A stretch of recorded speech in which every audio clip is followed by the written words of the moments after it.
Welcome everyone. Today, we're taking a look at part of what we've been building for our next update. Locked and Loaded, releasing September 2nd. And what you're about to see is over a year's worth of work. And in this devlog, we'll focus on animations, loadouts, UI, and gadgets. So let's get right into it.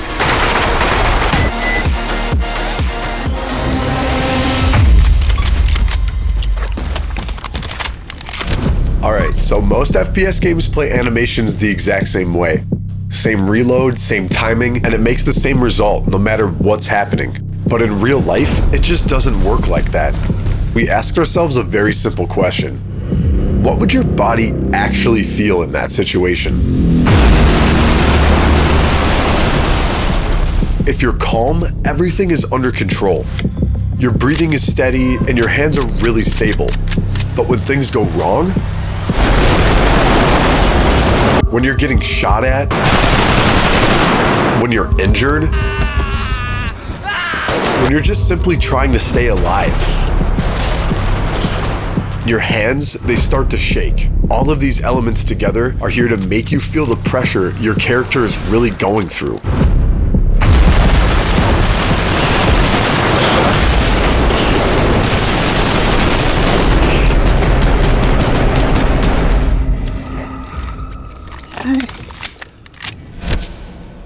And that pressure directly affects how you reload. Reloading under pressure is completely different from reloading when you're safe. So we built two entirely different states, calm and stressed.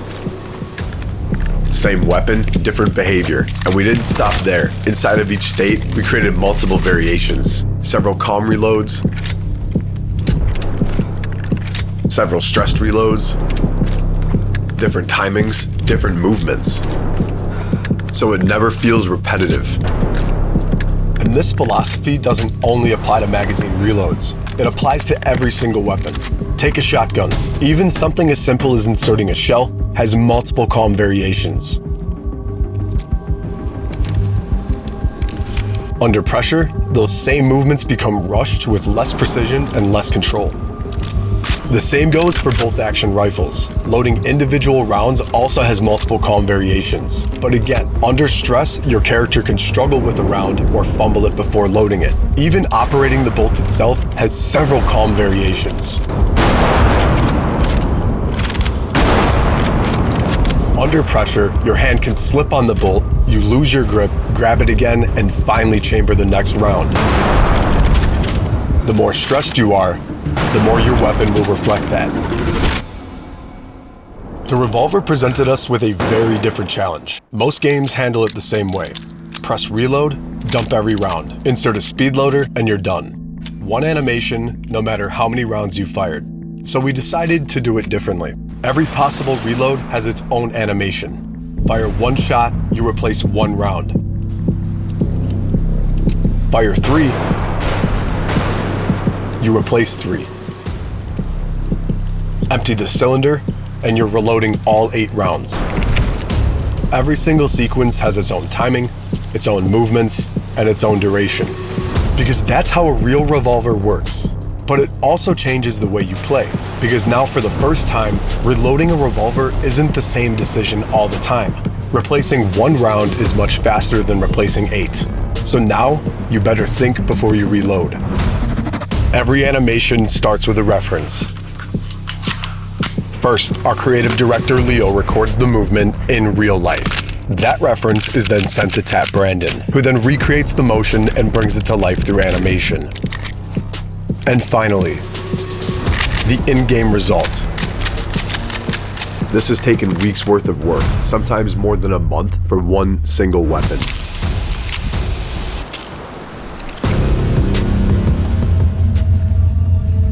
And even with all of that, we've added procedural positioning.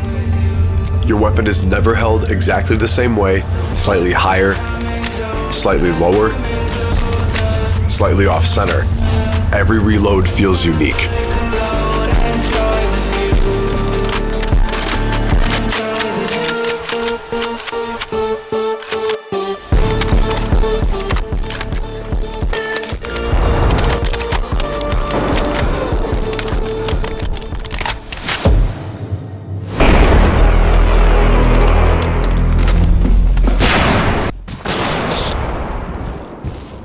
Since the very beginning of Bodycam, and even before Bodycam existed, we've been obsessed with ragdolls. They've been one of the most advanced systems in the project and one of the most appreciated by the community. But despite everything we had built, we felt something was still missing. So for years, we experimented with different approaches, and most of them failed time and time again. And that's because balancing a body in real time is one of the most difficult challenges in procedural physics. The terrain, the slope, the velocity, the impacts, the damage, and the location of every bullet landing on the player matters. And after years of research and development, we finally found a solution. The stumbling system.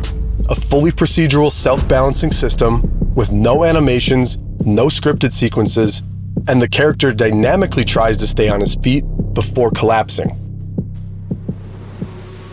It only happens in situations where the body could still realistically react, like after non-lethal gunshots, shrapnel impacts, knife wounds, or any trauma severe enough to affect the balance, but not severe enough to instantly incapacitate. Among all the technologies we've developed for Bodycam, this is probably the one we're most proud of. Because in a game filled with complex systems, the hardest thing we ever built was teaching a character how to put one foot in front of the other.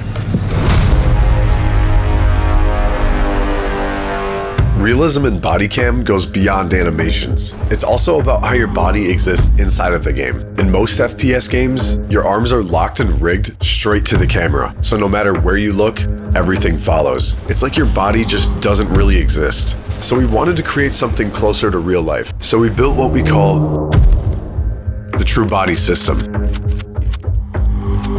Your body is fully simulated and your camera is no longer driving it. It's just your point of view, so that means you can look anywhere while your character keeps doing the action. And this changes gameplay entirely, because now, if you want to check your magazine, you actually have to look at it. And if you don't, well, you'll simply miss it.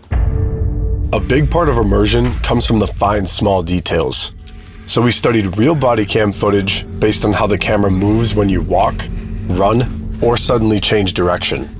We took these ideas and we rebuilt our entire camera system around it so it feels entirely physical. Because in Bodycam, the camera's not just your point of view, it's a real object attached to your character. So when you respawn, your character turns it on, and when you leave, he turns it off. And during gameplay, like heavy impacts, sudden movements, or intense situations, your character can naturally readjust the camera to make sure it keeps recording properly. When a flashbang goes off or an explosion happens nearby, your character instinctively protects his face. And that same exact logic applies to the weapon. Your hands are never completely still, so after firing, your character readjusts his grip. The more unstable the weapon is, the more adjustments happen. And under extreme stress, after long firing sequences, these small adjustments can turn into real hand fatigue. And that same idea extends to your weapon setup, because stability depends on your loadout. And that's where weapon customization comes in. You can now modify almost every single part of your weapon. I'm talking about barrels, stocks, grips, magazines. Some parts unlock others. You want a sight on your AK? You need a rail first, just like in real life. And every part affects how your weapon behaves. A compact weapon is fast, but harder to control. A heavier weapon is slower, but more stable. You can even change how you aim. Use your main sight, or switch to a secondary one on the side. Or aim completely without optics. One of the biggest dilemmas in first-person shooters is how to achieve magnification in weapon optics. These days, almost every game relies on one of two techniques. The first and most common is simply by zooming the player's camera. It's fast and extremely performant, but it's not at all how optics work in the real world. The second one, mostly used in tactical shooters, is a picture-in-picture rendering. The game renders the entire world a second time from the optics point of view. This comes at a massive performance cost that can heavily reduce frame rate, make aiming feel much more rigid, and also cause bad quality optic view. That's why Bodycam originally didn't feature magnified scopes. Like many other studios, we believe that this performance trade-off was simply unavoidable. But Bodycam is built around realism, and we simply couldn't settle for a compromise. So after months of research, experimentation, and optimization, we finally found a solution. We found a way to extend Unreal Engine's rendering pipeline and create a new shading technique that delivers the realism of true picture-in-picture scopes at a massively reduced performance cost and crystal clear quality inside the lens. Combine all of that with the work of our new advanced optic shader, featuring realistic glass, reticle distortions, reflections, and dynamic lighting. Bodycam's optics are now closer than ever to their real-world counterparts. Again, pushing the limits of how realistic a game can truly be. And now, you're no longer stuck with random weapons. You can choose everything and create as many loadouts as you want. Each one built exactly for your own playstyle. This update is also expanding Bodycam's arsenal, because alongside the new loadout system, we're introducing a wide range of new weapons. From the compact SG9X to the Viper.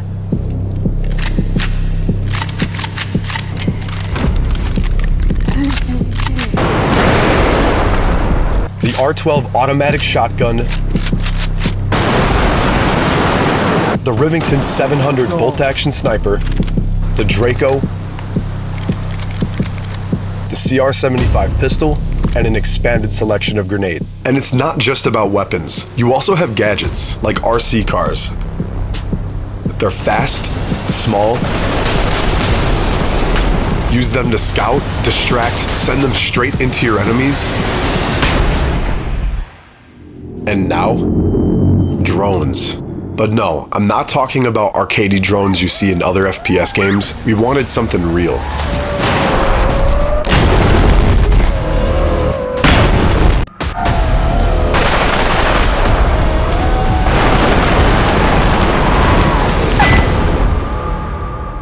So we built two ways to control them. A casual mode, it's simple, accessible, and very efficient for newer players. And then we also built an FPV mode based on real-world physics with real movement and real control. If you've never flown a drone before, you can now learn. But if you've already flown one in real life, you can do the same exact thing here. Same movement, same precision, same everything. If you're a real drone pilot, your team will need you on the battlefield, because now drones are unpredictable. They're fast, dodge, they dive to come straight at you. You're no longer fighting a system, you're fighting a real pilot with killer intent. But we know some players might think that drones are too fast, too small, and too hard to hit, but that's not the case. We built a very precise hitbox system, so they're actually very easy to destroy. One bullet, and it's gone. It all comes down to reaction time and who reacts first. And all of this happens inside of the game. No menus, we removed every single one of them. Everything is done directly on the tablet. You want to change your weapon and attachments? You open the tablet. You want to start a match? You open the tablet. Check the scoreboard? You open that sweet old tablet. Everything keeps happening around you in real time.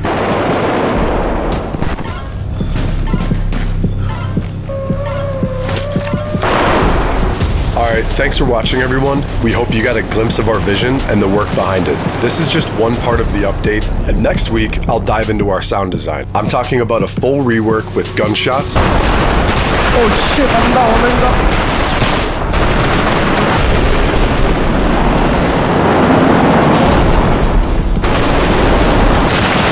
Oh yeah, bro. Footsteps, and overall ambiance improvements. We have rebuilt everything to match a real body cam and the things they see and hear around it. So there's a whole lot more coming, and I'll be right here to tell you all about it. And until then, see you on the battlefield.